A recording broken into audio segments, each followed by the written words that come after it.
Bismillahirrahmanirrahim. Faslun ari ieu eta hiji fasal. Wa min ma'asil badani jeung eta tetep tina sawareh pirang-pirang maksiat badan. Uququl walidaini ari nganyeri indung bapa. Wal firaru jeung kabur minaz zahfi tina barisan perang. Wa qati'atur rahimi jeung megatkeun kabarayaan. Wa idzaul jari jeung milaraan ka tetangga. Walau kafiron jeung sanajan eta kafir lahu eta tetep pikeun kafir amanun ari nyieun keamanan adzan kalawan pilara dohiron anu dohir wa takhdibu jeung nyemir buuk bisawadi ku warna hideung wa tasyabbuhur rijali jeung nyerupaan pirang-pirang lalaki bin nisa'i ka pirang-pirang awewe wa aksuhu jeung sabalikna itu tasyabbuhur rijal bin nisa' wa isbalu thawbi jeung ngarumbaykeun baju lil khulayai karena arah-arah gumede wal hanau jeung make pacar fil yadaini dina leungeun dua warijlaini jeung dina suku dua lirrajuli ka lalaki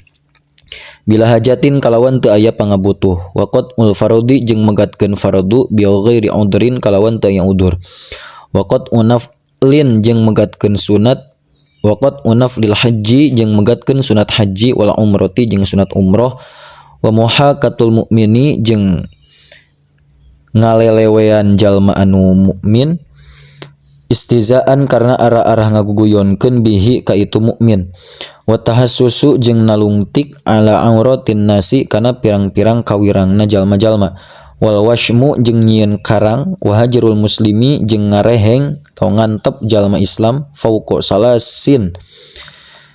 dina saluhureun 3 poe ila li udrin kajaba karna udur syar'iyyin nu bangsa syara wa mujalasatul mubtadi'i jeung cacampuran jeung ahli bid'ah awil fasiki atawa jalma fasik lil inasi karna arah-arah nenangkeun walubsud zahabi jeung make emas wal fiddati jeung perak wal hariri jeung sutra auma atau perkara aksaruhu anu ari kalolobaanana itu emma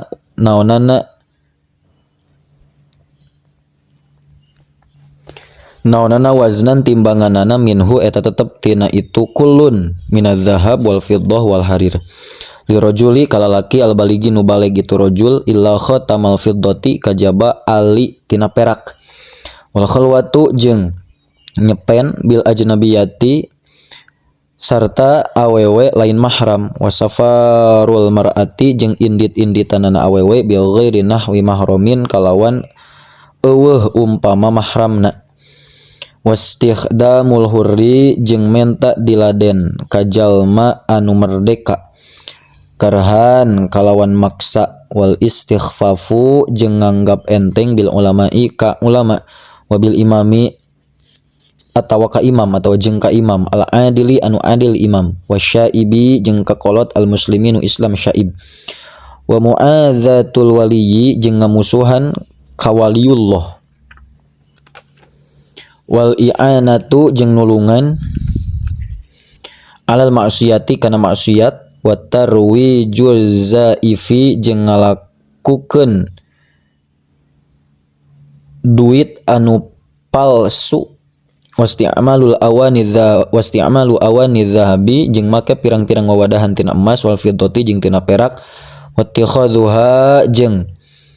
ngukutna atawa neundeuna itu atawa ngampihan bisa ngampihanana itu awani dzahab wal fiddah wa tarkul faradi jeung tinggal faradu au fa'aluhu atawa migawemna faradu ma'atar kiruknin serta tinggalna rukun lahu pikeun itu faradu au syartin atawa tinggal syarat au ma'afa'alin atawa sarta migawe mubeteli nu ngabatalkeun lahu kana itu faradu wa tarkul jum'ati jeung ninggalkeun jum'ah ma'a wujubiha sarta wajibna jum'ah alaihi ka si jalma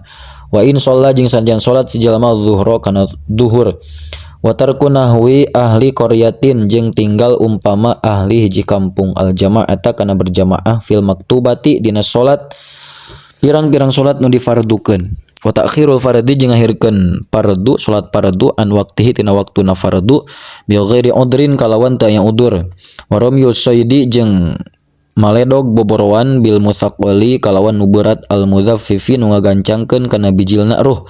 wattikhadzul hayawani jeung ngajadikeun hiji hayawan gorodon kana jadi bulan-bulanan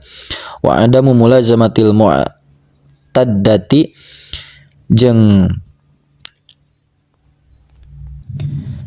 jeung henteu cicingna awewe dina jero iddah lil maskani di imah biwurudin kalawan teu nya udur wa adamul ihdadi jeung henteu nangusut awewe anu ditinggal maut jeung henteu nangusut ala zauji wa adamul ihdadi jeung henteu nangusut dina 4 bulan awewe dina jero iddah ala zauji kalawan ditinggal atawa barina ditinggal maut ku salakina wa tanjisul masjidi jeung najisan masjid wa taqdziruhu jeung ngageuleuhanana itu masjid walau bitohirin jeung sanajan eta tetep kalawan nu suci wa tahawunu jeung gagampangan bil haji kalawan munggah haji ba'dal istitaati dina sabada kawasa ila ayyamutan pika maut itu si jalma wal istidanatu jeung nginjem liman pikeun jalma layarju atau nginjemkeun liman pikeun jalma layarju anu henteu aya harpan itu si eman wafaan kana mayar lidainihi kana hutangna eman min jihatin dohiratin tina jihat nu dohir walam ya'lam bari henteu nyaho sahada inuhu anu nginjemkeunana itu daen bidzalika kana itu layarju wa adamu ingdharil mu'siri jeung henteu daek ngadagoan jalma anu henteu bisa mayar wa badlul mali jeung mikeun harta fi maksiatin dina maksiat wal istihanatu jeung ngahinakeun bil mashafi kana mashab wa bi kulli ilmin jeung kana saban-saban ilmu syar'i nu bangsa sara itu ilmu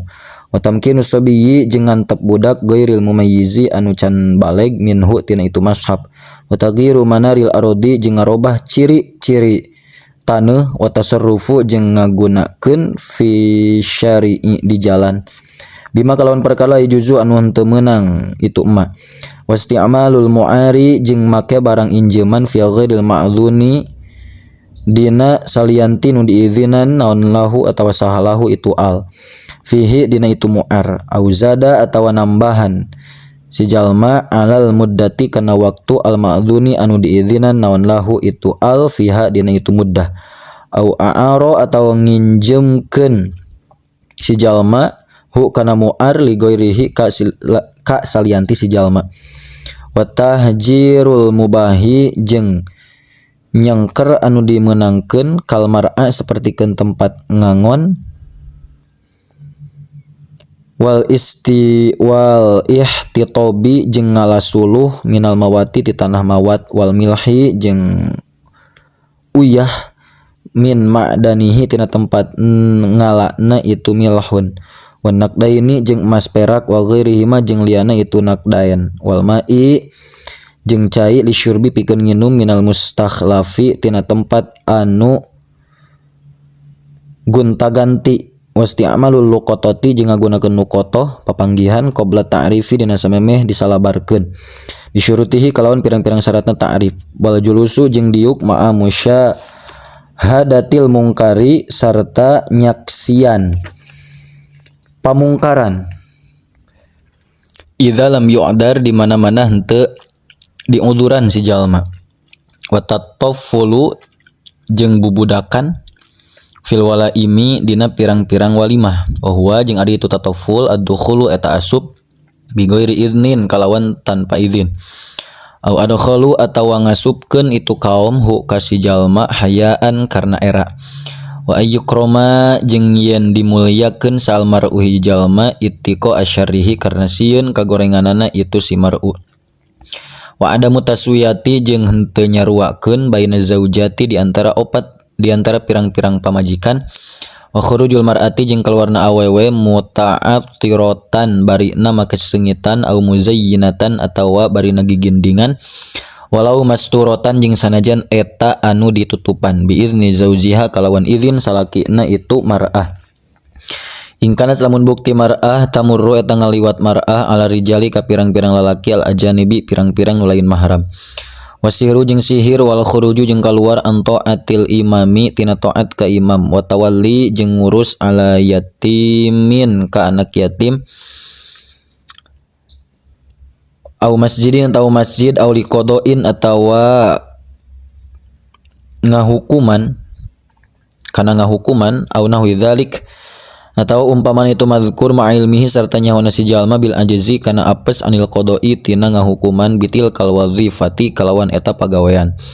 wa iwa udzalimi jeung ngampihan jalma anu zalim moman uhu jeung nyegahna si jalma miman ti jalma yuridu nu ngamaksud si man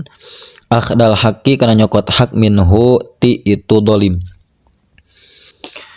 wa tarwi'ul muslimina jeung nyingsieunan jalma atau pirang-pirang jalma nu Islam waqat mutoriki jeung menggat di jalan tegasna ngabegal wa yuhadu jeung dihad itu si qat mutorik bihasa bijina yatihi kalawan ngitung-ngitung nganiayana itu qat mutorik imma bita'zirin bohnaha kalawan ngawiwirang au biqat iyadin tau kalawan negtek leungeun warijlin jeung negtek suku min khilafin tina disungsang abi qaclin atawa kalawan dipaehan wasolbin jeung disalib wa minha jeung tetep tina sawarehna itu ma'asil badani adamul wafai ari henteu nyumponan binadri kalawan nadar wal wisolu jeung nepungkeun kana kadua poena fi saumi dina puasa wa akhdhu majlisi ghairihi jeung nyokot tempat diukbat turna si jalma au zahmatuhu atawa nyedek-nyedekeunana itu ghair al mu'dhiyatu anu milaraan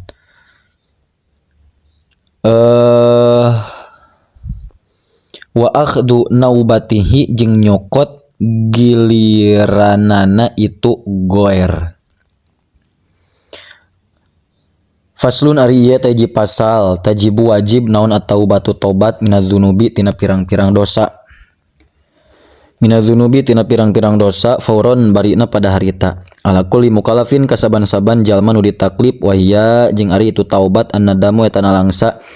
wal iqla'u jeung mocot dosa wal azmu jeung ngazam ala alla ya'uda kana yen moal balik deui si jalma ilaiha kana itu dosa atau kan itu dunub wal istighfaru jeung menta hampura wa ingkana jeung lamun bukti non adzan bu dosana tarka fardin eta tinggal fardu qada maka ngodoan si jalma hukana fardu au tabiatan atawa dosa anu patali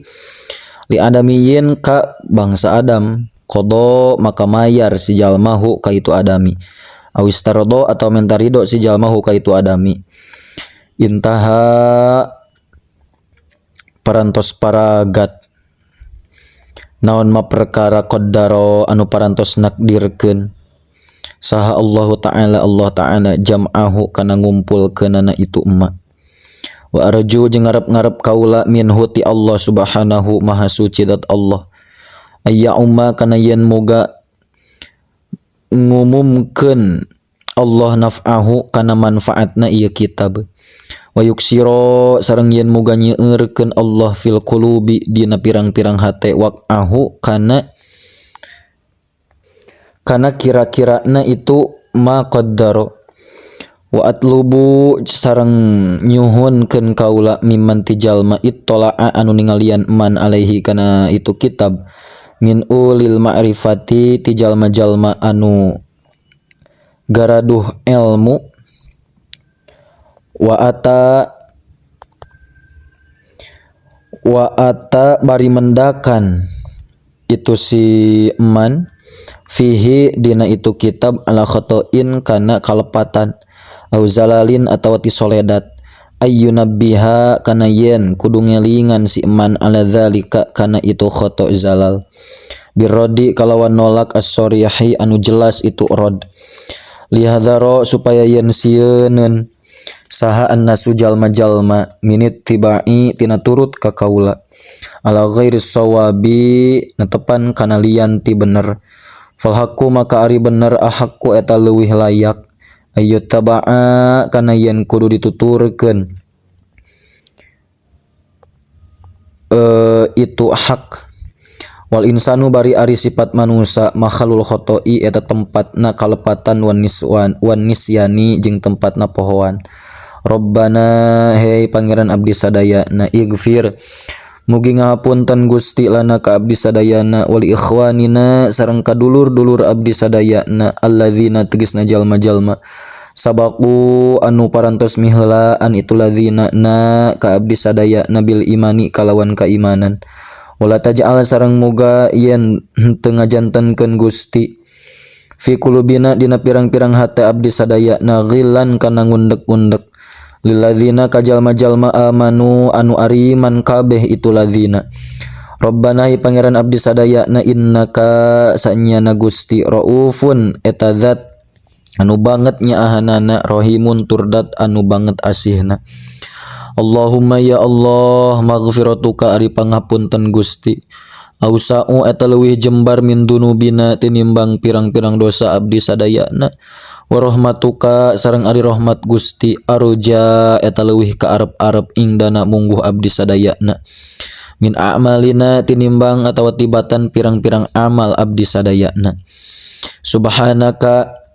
subhana rabbika maha suci pangeran anjeun rabbil izzati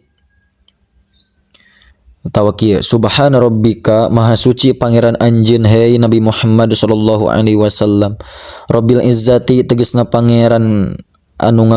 ngagaduhan sifat keagungan amma jauh tina perkara yasifuna anu nyipatan itu kafir kabeh kana itu umma wasalamun sareng ari kasalamatan alal mursalina eta muga tetep ka utusan kabeh walhamdu sareng ari sadayana puji anu opat lillahi eta tetep kagungan Allah sifatna Allah rabbil alamina zat anu mangeranan sadaya alam alhamdulillah logat Sunda kitab Sulamut Taufik tikawit muqaddimah parantos rengse mudah-mudahan aya manfaatna khususna keur abdi pribadi umumna keur samudayana anu nuju tolab ilmu hapunten tina sanes kanten kalepatan hatur nuhun tina sanes kanten